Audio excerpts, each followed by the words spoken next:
From the Midtown studios of Bloomberg Television in New York City, this is Charlie Rose. David Foster Wallace defies description in an age where the novel is constantly being threatened by the allure of technological advancement. I am pleased to have him back on this broadcast. Your dad... Author David Foster Wallace probably put it best. We're stuck in a contradiction. There's a very American sort of confusion and interior war between your deep need to believe and your deep belief that the need to believe is bullshit, that there's nothing left anywhere but salesmen. We aren't blind to how common propaganda is in our daily lives, but we are bound to it.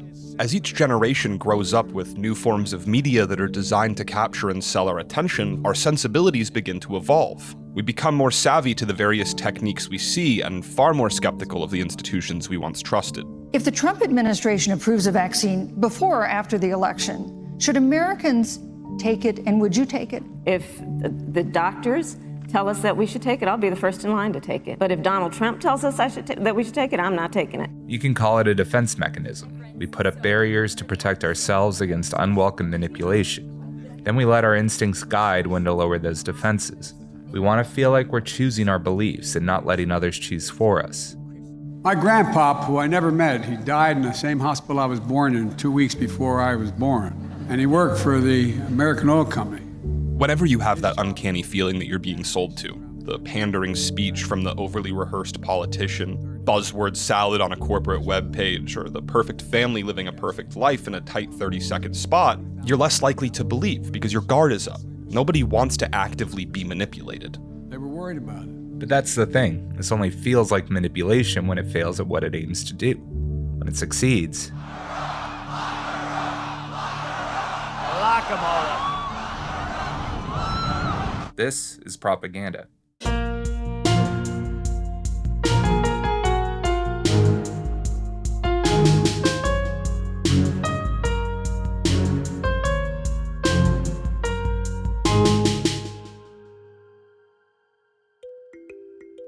All propaganda is a story about the world as you want to see it. If that story fails, the idea can't take hold, and the propaganda fails too. 21-year-old Kendall Jenner is the first model to get a big Pepsi ad since Cindy Crawford in 1992. But that's being overshadowed online, where many are calling the ad tasteless, saying it takes advantage of serious issues and movements to sell soda. Setting aside the biggest sins of all, being derivative or just straight up boring, one of the biggest challenges of the contemporary storyteller is to overcome our built-in bullshit detectors. No, I don't buy it. I don't buy it. I don't buy it. Yeah, that sounds suspicious. Or in other words, to deliver something authentic. I want to talk about authenticity. At the end of the day, people just believe in authenticity. And authenticity is the alignment of three things. It's your thoughts, your words, and your actions. If you go on Amazon.com, you can buy about 20,000 books on how to be more authentic. Does your brand walk the talk? Brand authenticity is a hot topic, and for good reason. As many as 63% of customers will choose an authentic brand over one that's less transparent. Authenticity is the buzziest of buzzwords in marketing. Every brand guide uses it, even the Army. This is what we do. This is what we do. This is what we do. We bring out the best in the people who serve. Because America calls for nothing less. The textbook definition of brand authenticity is to align your marketing with the reality of your product's values and actions. And how much does reality really matter? Does an audience's perception of authenticity have much to do with the real world? Consider one of the biggest and most polarizing brands of the past decade, the brand of Donald Trump. I love the old days. You know what they used to do to guys like that when they were in a place like this? They'd be carried out on a stretcher, folks. Enemies. I have such respect for women. I cherish women.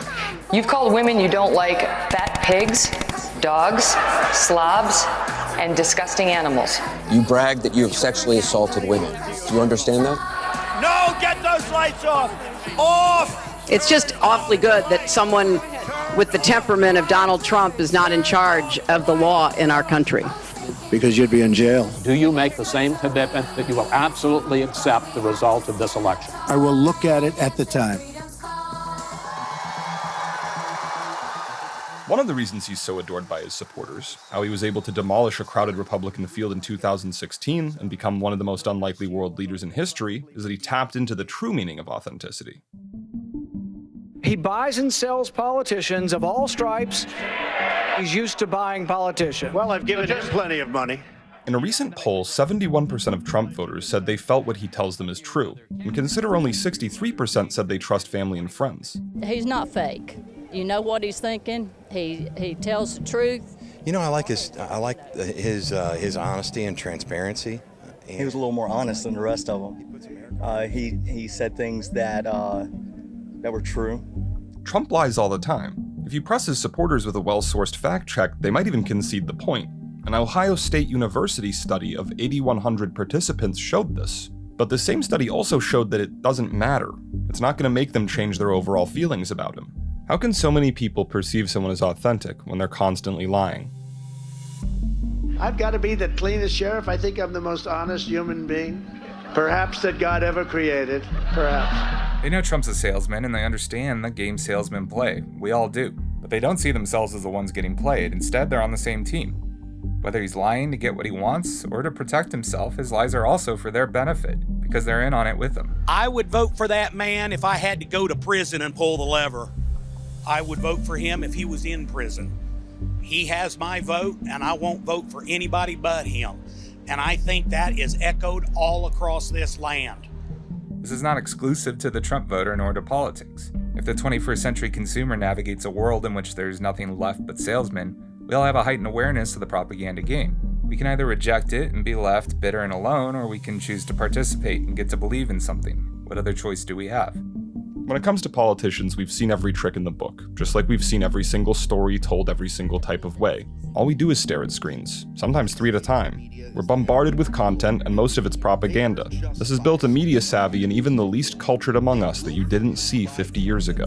They have absolutely no regard for the truth. Because of this, the way we engage with media has an added layer of constant self-awareness. It's increasingly rare to just give yourself over to a story. I'm rewatching Seventh Heaven. Please, just listen to the plot of this episode I just finished. It starts with a dad who's also a pastor. Instead, we're analyzing and reacting and recontextualizing every show, every ad, every post, every speech, every everything, to the million other things we've seen before it.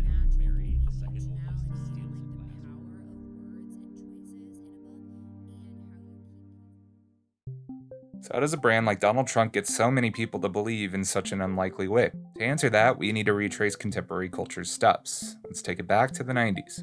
Hold on to your butts. The year is 1993. The Coca-Cola Company, being the savvy propagandists that they are, see what everyone else sees. Culture is changing. Again. We don't have a war. We don't have a depression. We don't have legalized discrimination. We don't have... The economy is so much worse for young people today than it was when I was young. We had the counterculture. They have the counter-commerce. Generation X, the babies of the baby boomers, watched their parents go from peace and love at Woodstock to quarterly earnings calls on Wall Street, and it made them deeply skeptical of just about everything. We're being approached as a segment of people to market to advertise to. And what we actually are is a group of people that are immune to advertising. In a few words, it became uncool to care. But it's the advertiser's job to get you to care. Therefore, advertising also became deeply uncool. By the time he or she has finished high school, an average American kid has watched 350,000 television commercials, 1/3 We speak and understand the language of media as natives rather than as immigrants. Stop spending your dollars marketing and just start making good stuff. Each new generation rejects the tools propaganda had previously used to imitate genuine cultural output, and then propaganda has to rapidly shift to ensure it's still capable of speaking to the coveted demographic of 18 to 25. Generation X, there are lots of them, and they are consumers. They're smart and television savvy. However, they represent quite a challenge for Madison Avenue. Coca-Cola decided to hire Sergio Zyman, the marketing consultant behind the incredibly successful relaunch of Diet Coke and the incredible failure that was New Coke. Objective, get the MTV generation to buy soda. Step 1, identify what they care to express most. Ironically, it's that they don't care. Step 2, make buying soda an act of rebellion against deeply caring. The result, OK Soda, an entirely new brand unlike any other before, a brand that would speak the Gen X language of disillusionment. Dear Blank, as you may have heard, our television chain letter promoting OK Soda has yielded interesting results. Steve S. of Oakland, California, declined a can of OK at a party. The next day, his fiancée announced her intention to marry his best friend, an enthusiastic drinker of OK. OK Soda subverts the false promises and superlatives of brand marketing. The soda isn't the real thing, like Coca-Cola was. It won't make you happy, it won't make you sing, it's just okay. Are you familiar with our 10-point OK manifesto? Here's a quick refresher, just in case. The OK manifesto. 1. What's the point of OK? Well, what's the point of anything? The whole tone of the brand was otherworldly among consumer packaged goods. The packaging was detached from the paradigms of the time, with monotone colors and surrealist, artful hand-drawn illustrations. They were designed by Charles Burns and Daniel Klaus. Klaus recounted in 2014 that he modeled one of the faces that appeared on the cans after notorious serial killer Charles Manson as a subtle way to stick it to the corporation that hired him. They made me sign all this non-disclosure paperwork and stuff, but nothing ever said, don't put a mass murderer on the can. If the goal of the brand was cynicism, it seems like they had the right guy for the job. An important announcement regarding OK Soda. Due to the controversial nature of this product, a toll-free number has been established to handle stories regarding its consumption. That number is 1-800-I-FEEL-OK. Imagine these odd moments of subversion appearing inside of a block of the loud, frenetic, and colorful ads of the 90s. Keep in mind, this was the era of Dutch angles and rapid cuts, and Michael Bay was the hottest commercial director around. Hey, freeze, bitch! You freeze, bitch! Now back up, put the gun down, and give me a pack of tropical fruit bubblicious. If you haven't heard of OK Soda, it's because it only stayed on the shelves in a few test markets for 7 months. Poor Sergei Zyman, the guy whose Wikipedia entry says he's best known for the failure of New Coke. Now he had another failure on his hands. His wiki page doesn't even mention this one. Who knows why it failed? Maybe it was ahead of its time, maybe they weren't patient enough, maybe it just tasted bad. What I do know is that it was truly visionary, and it's a bellwether for how propaganda would need to evolve to handle a more sophisticated and skeptical audience. Coca-Cola might have given up on OK Soda, but they didn't give up on the insight. They tried again just a few years later with an existing brand, Sprite, but this time it worked.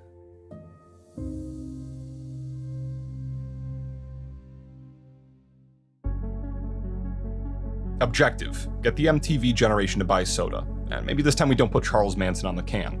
The result? Grant Hill's self-aware celebrity endorsement of Sprite.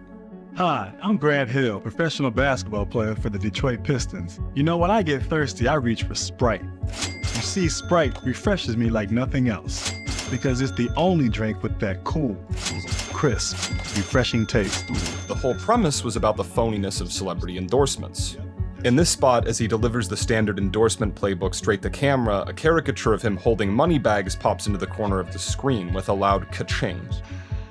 While deconstructing and subverting tropes in advertising was nothing new, this felt fresh. It was calling itself bullshit before anybody else had a chance to.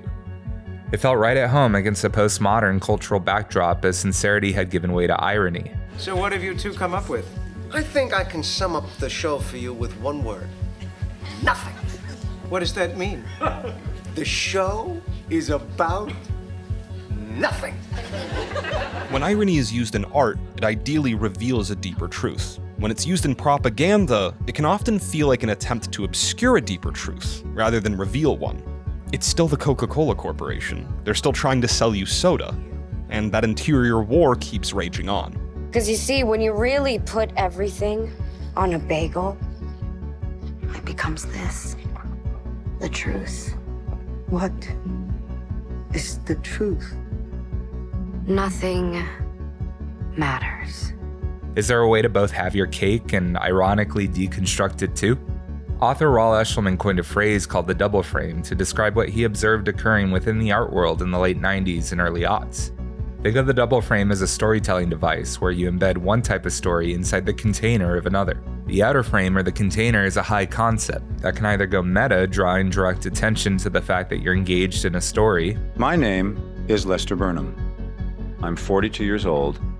In less than a year, I'll be dead. It can also just be so absurd that you couldn't possibly mistake it for reality. You like scary movies? Uh-huh.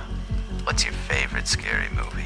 This approach encourages you to buy into the story, because if you don't, then you can't engage with it in a meaningful way. You're an active participant because you chose to accept the premise. Now you feel in control. That's when the inner frame can do its job. There's a freedom to be sincere and deliver an unironic message, to give you a reason to believe. I know you're all fighting because you're scared. and confused. I'm confused too. I don't know what the heck is going on.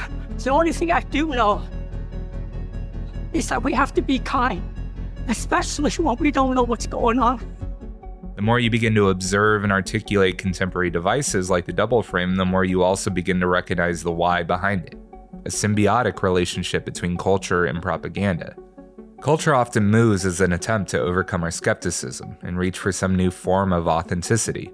What we find to be good stories are those that we can believe in, those that don't feel like the tools of a salesman.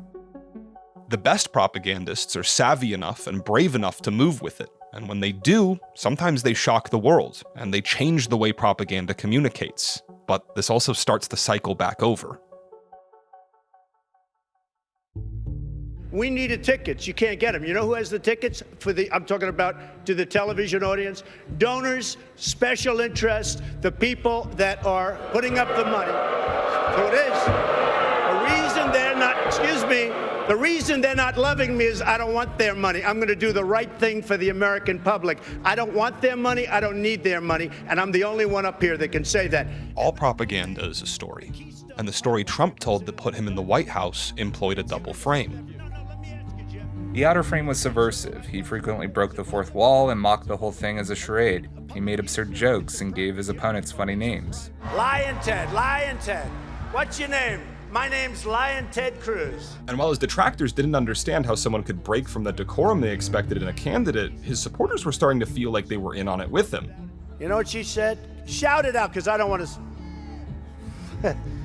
Okay, you're not allowed to say, I never expect to hear that from you again. She said he's a pussy. That's terrible. Terrible. He lowered their defenses and said, "You think this is bullshit? Well, guess what? You're right. It is." And once they bought into the premise, he could deliver the inner frame, and it had a much better chance of resonating. And we will make America great again. Many of the tactics Trump took that people argued made him unfit for office were the very tactics that made his propaganda so potent. His story worked to resolve that interior war that David Foster Wallace spoke of, because he gave voice to the deep belief that everything is bullshit. And it gave his supporters a reason to believe. There is nobody, in my mind, there is nobody that can help us more than Trump can. President Trump, I believe, was the best president of the 21st century. In my household, you got Martin Luther King, you got Jesus, and you got Donald Trump. All wars take a toll, even internal ones. If authenticity is mostly a farce, just another tactic of the propagandist, then we risk losing grasp on what's real. You are being lied to. I mean, just ask yourself, just on the merits of the facts. We become conditioned to see sincerity as an instrument of manipulation. I never thought I'd make a video like this, but I think there's an important conversation to be had, and I just want to be fully accountable, honest, and transparent. What's the point of making an apology video for the best of your ability when 90% of people are just going to shit on you for it? If we're sincere, we risk being seen as salesmen ourselves, so we often end up mistaking subversion for truth. But like every time that came before, when we realize authenticity has been co-opted by propaganda, we'll start to reject it. Everyone here has seen the massive demonstrations for Hamas. And what I see is people who care about looking good while doing evil. They don't really care about LGBTQ or you. The only pride a lot of these corporations seem to have is in their quarterly earnings report. And the problem with the social media and trying to TikTok activism and trying to debate this on that is you can't speak the truth. You can pretend to speak the truth. When that happens, then we're left with nothing to believe in. This is propaganda.